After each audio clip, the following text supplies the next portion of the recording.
जानेंगे।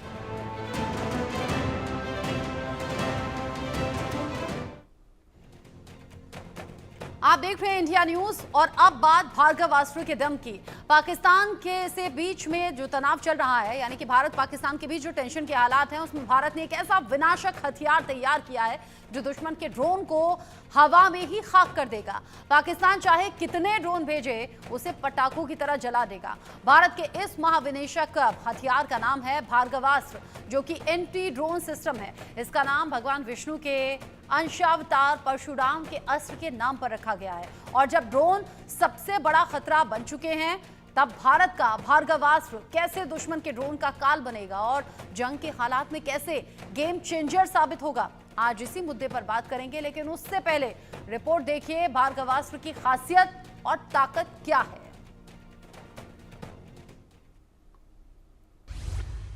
भारत का विनाशक शस्त्र, तबाही मचाने आया भार्गवास्त्र। पाकिस्तान के ड्रोन होंगे राख, भार्गवास्त्र करेगा खाक। एंटी ड्रोन सिस्टम तैयार, दुश्मनों में मचा हाहाकार। पाकिस्तानी ड्रोन कैसे खाक हुए, आसमान में ही कैसे राख हुए, ये तस्वीरें पूरी दुनिया ने देखी। भारत के एंटी ड्रोन सिस्टम ने तुर्की मेड पाकिस्तानी ड्रोन को कैसे पटाखों की तरह जलाया, कैसे आसमान में जलाया, इसकी तस्वीरें भी सामने आईं।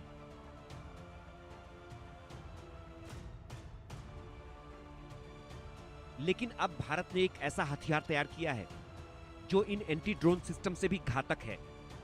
वो इतना विनाशक है कि पलक झपकते ही दुश्मन के ड्रोन को हवा में ही नेस्तनाबूद कर देता है।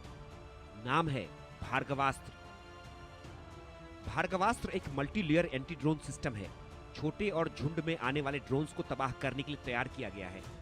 ये माइक्रो रॉकेट और मिसाइल से ड्रोन को 2.5 किलोमीटर तक मार गिराने में सक्षम है। इसे जमीन, हवा और समंदर से लॉन्च किया जा सकता है। इसमें इस्तेमाल होने वाले रॉकेट और मिसाइल भी भारत में ही बनाए गए हैं। इसकी सबसे बड़ी खासियत है कि ये मॉड्यूलर है, यानी जरूरत के हिसाब से इसमें बदलाव किए जा सकते हैं। हाल ही में ओडिशा के गोपालपुर में भार्गवास्त्र का सफल परीक्षण किया गया था और अब ये हवा में ही दुश्मन के ड्रोन का शिकार करने के लिए तैयार है। भार्गवास्त्र में सॉफ्ट किल टेक्नोलॉजी ऐड करने की भी खूबी है। इससे दुश्मन के ड्रोन्स को बिना हमला किए ही रास्ते से भटकाकर निष्क्रिय किया जा सकता है। साथ ही इसमें रडार, कैमरा और रेडियो फ्रीक्वेंसी सेंसर जैसे इक्विपमेंट्स लगे हैं जो 6 से 10 किलोमीटर दूर से ही ड्रोन को पहचान सकते हैं। ये system command and control centre से लैस है, जिसमें एडवांस C4I टेक्नोलॉजी दी गई है। भार्गवास्त्र को बड़े पैमाने पर ड्रोन खतरों का तेजी से जवाब देने के लिए डिजाइन किया गया है। ये एंटी ड्रोन सिस्टम हवाई खतरों को कम करने में मददगार होगा। इसका नाम भगवान विष्णु के अंशावतार परशुराम के अस्त्र के नाम पर रखा गया है, जो बेहद विनाशकारी था। और यही विनाशकारी भार्गवास्त्र अब हिंद के दुश्मनों का काल बनेगा। पाकिस्तान हो या चीन, दुश्मन के ड्रोन को हवा में ही खाक करेगा। Bureau report, India news. Bhargavastra का दम दिखाती हुई ये रिपोर्ट आपने देखी। पाकिस्तान में मातम की तस्वीरें इससे पहले दुनिया ने देखी। हालांकि पाकिस्तान अपने जख्मों को कितना भी छिपाने की कोशिश करे, लेकिन ऐसी चोट भारत की तरफ से मिली है जिसे सालों साल, मुझे लगता है आगे कई दशकों या फिर सदियों तक याद किया जाएगा। मेरे साथ में इस पर बात करने के लिए मेजर जनरल रिटायर्ड अनुज माथुर सर जुड़ गए हैं डिफेंस एक्सपर्ट के तौर पर। Group captain retired doctor VN Jha sir मेरे साथ में है, पूर्व अधिकारी IAF और डिफेंस एक्सपर्ट के तौर पर आप मेरे साथ में जुड़े हुए हैं। आप दोनों का ही इंडिया न्यूज पर स्वागत। VN झा सर, आसमानी ताकत पाकिस्तान पर ऐसे कहर बनकर टूटी ऑपरेशन सिंदूर के जरिए, और कैसे भारतीय सेना ने दम दिखाया, वो सिर्फ पाकिस्तान उस चोट को महसूस नहीं कर रहा, बल्कि पाकिस्तान का साथ देने वाले देश भी महसूस कर रहे हैं कि भारत कितना ताकतवर है। अब ऐसे में भार्गवास्त्र की ताकत दिखाती हुई ये रिपोर्ट पाकिस्तान की बेचैनी बढ़ाने के लिए काफी है। बिल्कुल कृष्णा जी, और होनी भी चाहिए। यहाँ तक कि पाकिस्तान की रात की नींद हराम हो जानी चाहिए। लेकिन शॉर्ट में मैं कहता हूँ मोर द मेरियर। देखिए, आपसे हमारी पहले भी बात हुई है कि एंटी ड्रोन सिस्टम कितने प्रभावी हो सकते हैं, और ड्रोन सिस्टम में आज के दिन में कितना जल्दी जल्दी परिवर्तन हो रहा है, वैल्यू एडिशंस हो रहा है, उसका अपग्रेडेशंस हो रहा है। तो उसको ध्यान में रखते हुए हमारे भी डिफेंस प्रणाली को इसको अपग्रेड करना पड़ेगा। देखिए हमारे पास में ऑलरेडी एक आकाश तीर नाम का सिस्टम था। D4 जो आपने पहले भी प्रोग्राम चलाया हुआ है, ये था। जुल्का 23 है, L-70 है। अब ऐसे जब सारी चीज़ें आ रही हैं, तुंगुष्का है, तो ये जो अभी भार्गवास्त्र आया हुआ है, मोर द मेरियर, ये भी एक अस्त्र उसमें चला जाएगा। तो मल्टी लेयर डिफेंस सिस्टम जो है वहाँ पे ये और अच्छा अच्छा काम करने लगेगा। इसके अलावा भी स्टेला 10 है, शिल्का सिस्टम है। तो इन सबों को जब आप इंटीग्रेट कीजिएगा तो ये बहुत ही effective air defence system, multi layer कह सकते हैं, तब multi layer air defence system होगा। और ये अपनी सीमा के अंदर में तो बहुत ही ज़्यादा कारगर होगा। यहाँ तक कि ये जो सारे सिस्टम हैं ये फॉरवर्ड एरिया में पाकिस्तानी आर्टिलरी से या दुश्मन के आर्टिलरी से थोड़ा सा दूर हो, उसके वहाँ पे पोजीशन किए जा सकते हैं और इसका बहुत इफेक्टिव यूज़ किया जा सकता है। रचना जी, मैं आपको पहले थोड़ा सा लेके चलूंगा, क्योंकि मैं LCA सिस्टम में काम कर रहा था एज ए साइंटिस्ट। मुझे याद है कि सरकार ने LCA का जो IOC वर्जन था उसी को खरीद के लिए अपने ऑपरेशनल को, अपने स्क्वाड्रन को शुरू किया था, विद द कंडीशन कि जब FOC होगा, फाइनल ऑपरेशनल कॉन्फ़िगरेशन में LCA पास होगा, तो उसमें जितने सारे अमेंडमेंट्स हैं वो HAL फ्री ऑफ कॉस्ट जो IOC के जो एयरक्राफ्ट हैं उसमें इंट्रोड्यूस करेगा। इसी तरह से अभी जो ये भार्गवास्त्र आया हुआ है, इसमें जितनी भी चीज़ें आपने अभी बताई हुई हैं ये सब एक से एक बढ़ के हैं। लेकिन आने वाले दिनों में जब यूज़र इनपुट जाएगा ये बनाने वाले को, जब फील्ड में ये गन या ये जो सिस्टम है काम करेगा, तो यूज़र्स इनपुट जाएंगे, उसको और भी इनकॉर्पोरेट करके और भी इसको रोबस्ट बना के वो सारे जो चीज़ें हैं इसमें इनकॉर्पोरेट करता रहेगा। देखिए ये सब जो सिस्टम है ना, खास करके एंटी ड्रोन सिस्टम, इसमें आप एक सिस्टम बना के बैठ नहीं जाइए कि हमारा काम हो गया। इसमें अपग्रेडेशंस आपको 24/7 सोचना पड़ेगा, क्योंकि दुश्मन के जो छोटे से लेके बड़े तक जो ड्रोन सिस्टम है उसमें भी आमूल चेंजेस आते जा रहे हैं। तो आप एक सिस्टम बना के बैठ नहीं चाहिए। यही भार्गवास्त्र है, इसका मार्क 1, 2, 3, 4 इसमें किस किस तरह से वैल्यू एडिशंस करना है ये आने वाले समय में ये करते रहना है। मैं फिर से कॉम्प्लीमेंट करता हूँ ये जिन्होंने ये सिस्टम बनाई हुई है, कि कॉम्प्लीमेंट्स टू हिम, बहुत बहुत कॉन्ग्रेचुलेशंस हो। भारतीय सेना में, सशस्त्र सेना में, चाहे वो आर्मी हो, नेवी हो, एयर हो, तीनों में इसका जो है इसका यूजेस होगा। थोड़ा सा मॉडिफिकेशन साथ में इसी को लगाया जा सकता है। तो आप इनको शुरू कीजिए। भारतीय सेना जो है इसका एक्विजिशन करना शुरू करे और फील्ड में लगाना शुरू करे विथ एन अंडरस्टैंडिंग कि एज एंड व्हेन इसमें थोड़े थोड़े मॉडिफिकेशंस होंगे या वैल्यू एडिशंस होगा, तो जो कंपनी है, जो अपनी इंडियन कंपनी है, उसको वो उसमें लगाती रहेगी, जिससे कि जो भी सिस्टम फॉरवर्ड एरिया में है वो अपग्रेडेड हो, मॉडर्न हो और बिल्कुल अचूक अस्त्र हो। भार्गवास्त्र अचूक अस्त्र था। तो मैं प्रार्थना करता हूँ, मैं दिल से चाहता हूँ कि ये अस्त्र भी बिल्कुल अचूक हो, चाहे वो छोटा ड्रोन हो, मीडियम साइज ड्रोन हो या बड़ा ड्रोन हो। रचना जी, बिल्कुल। अभी भी अनुज माथुर सर, अभी भी हमारे पास एक पर्पस के लिए अलग अलग कई ताकतवर शक्तिशाली हथियार हैं और हम लगातार एक्सपैंड कर रहे हैं खुद को, हर दिन खुद को बेहतर कर रहे हैं। लेकिन दूसरा पाकिस्तान है जो झूठी कहानियों गढ़ने से तौबा ही नहीं कर रहा है। वो हर दिन एक झूठी कहानी गढ़ता है, लोगों के सामने रखता है। वो खुद को एडवांस नहीं कर रहा है, वो खुद को और पछाड़ रहा है आज भारत के मुकाबले।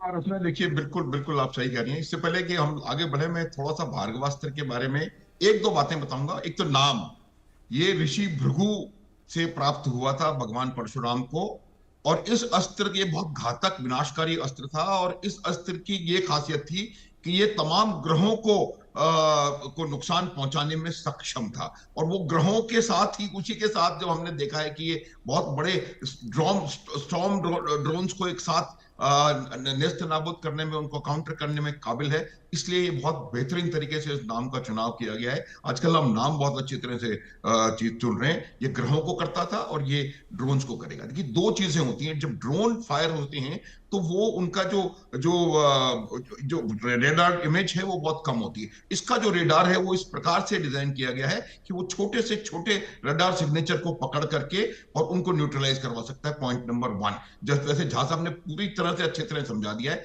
दूसरी पॉइंट ये है कि ये वर्सेटाइल वेपन है।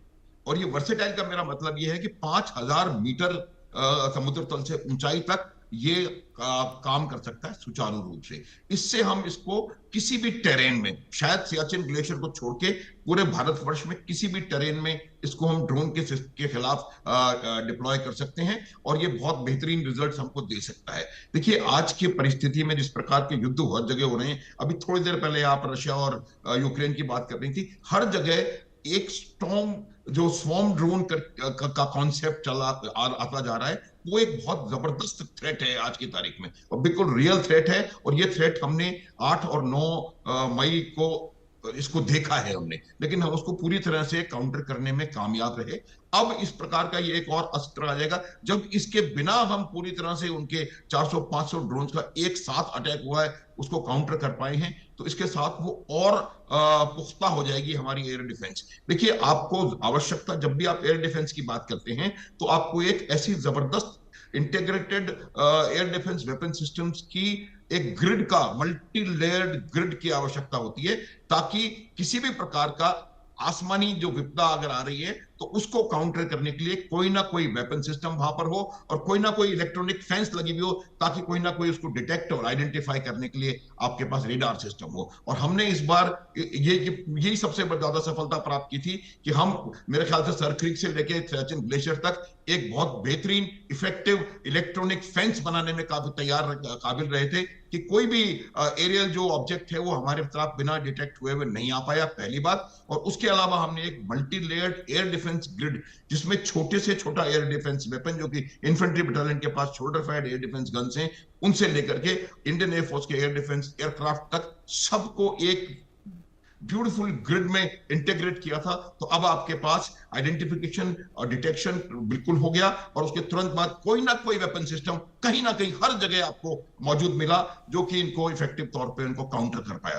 तो ये मेरा मानना है कि ये जो भार्गवास्त्र है ये बहुत इफेक्टिव इसके टोटल इसके बीच में सिद्ध होने वाला है। और इसकी वर्सेटिलिटी से, और ये जो रॉकेट्स हैं, ये देखिए, एक चीज हमको बहुत जरूरी समझनी है रचना, और वो चीज ये है कि अब हमको अधिक से अधिक आत्मनिर्भरता की ओर बढ़ना है। और ये जो एंटी एयर डिफेंस जो हमारा सिस्टम है ये पूरी तरह से इंडिजिनसली बिल्ड, और ये तीनों फोर्सेस को, पानी से फायर हो सकता है, आसमान से फायर हो सकता है और ग्राउंड से फायर हो सकता है। तो हमारा जो इंडिजिनस एयर डिफेंस ग्रिड जो तैयार होता चला जा रहा है वो दिन दूर नहीं है कि जब हम पूरा 100% इलेक्ट्रॉनिक फेंसिंग और एयर डिफेंस जो ग्रिड तैयार है वो अपने इंडिजिनस वेपन्स के साथ कर पाएंगे। आपको अगर याद हो तो आज से करीब 11-12 साल पहले उस समय के जो आर्मी चीफ थे उन्होंने कहीं कोई ये बात उठाई थी कि भारत के पास एयर डिफेंस हथियारों की कुछ कमी है। आज पिछले 10-12 सालों में इस बात को समझा गया कि अगर हमें सक्सेसफुल डिफेंसिव बैटल या सक्सेसफुल ऑफेंसिव बैटल लड़नी है तो हमको एयर डिफेंस बहुत आवश्यक है। हमको चाहे वो काउंटर एयर हो या नीचे छोटे से छोटा एयर हथियार हो, तो एयर डिफेंस को हमने बहुत मजबूत किया है पिछले 10-12 सालों में, और बिल्कुल mission oriented research and development की कार्रवाई की गई है। और ये एक बहुत बड़ा उदाहरण है कि जब हमने आर्मी और सिविल का एक कॉम्बिनेशन बना करके और इस इतने जबरदस्त हथियार को हम बना पाए हैं, और इनके अभी ट्रूप ट्रायल्स होंगे। और जैसे मैंने कहा कि एक ही पर्पस के लिए अलग अलग ताकतें भारतीय सेना के पास में है। वीएन झा सर, अनुज माथुर सर, एक सवाल मेरा जिस पर दोनों का ही रिएक्शन मैं चाहूंगी। जब भारत पाकिस्तान के बीच में टेंशन चल रही थी, ऑपरेशन सिंदूर लॉन्च किया गया, अलग अलग तस्वीरें सामने आई। कुछ ऐसी तस्वीरें जहां पाकिस्तानी सैनिक अपनी पोस्ट को छोड़कर, अपनी चौकियों को छोड़कर भागते हुए नजर आए, कुछ अपना काम छोड़कर कलमा पढ़ते हुए नजर आए, कुछ रोते हुए नजर आए, कुछ के इस्तीफा देने की खबर अलग अलग वजहों से, कुछ छुट्टी पर जाने जाने की कोशिश करते हुए नजर आए। क्या एक बहुत बड़ा बेसिक डिफरेंस है भारतीय फौज और पाकिस्तानी फौज में कि यहाँ तो टेक्नोलॉजी हर दिन बढ़ रही है, एक ही पर्पस के लिए कई कई ताकतें हमारे पास मौजूद, और उधर तो एयर डिफेंस सिस्टम तक काम नहीं किया। आम लोग से लेकर खास लोग पूछ रहे हैं कहाँ थी हमारी फौज। बिल्कुल बिल्कुल रचना जी, आपको जो भी इंफॉर्मेशन मिल रही है ये काफ़ी क्रेडिबल होगी, ऐसा मेरा अंदाज़ा है। लेकिन फिर भी हेयरसे पे ना जाएं कि कितने लोग छोड़ के भागे, कितने लोग नहीं छोड़ के भागे। ये हमने जब बीएलए का अटैक हुआ था पाकिस्तानी सेना पे, तब भी हमने सुना था कि लगभग 2,500 लोग उसके एकदम निकल गए, वो भाग गए सिर्फ। उन्होंने रेजिग्नेशन भी देना नहीं चाहा, वो सिर्फ फरार हो गए।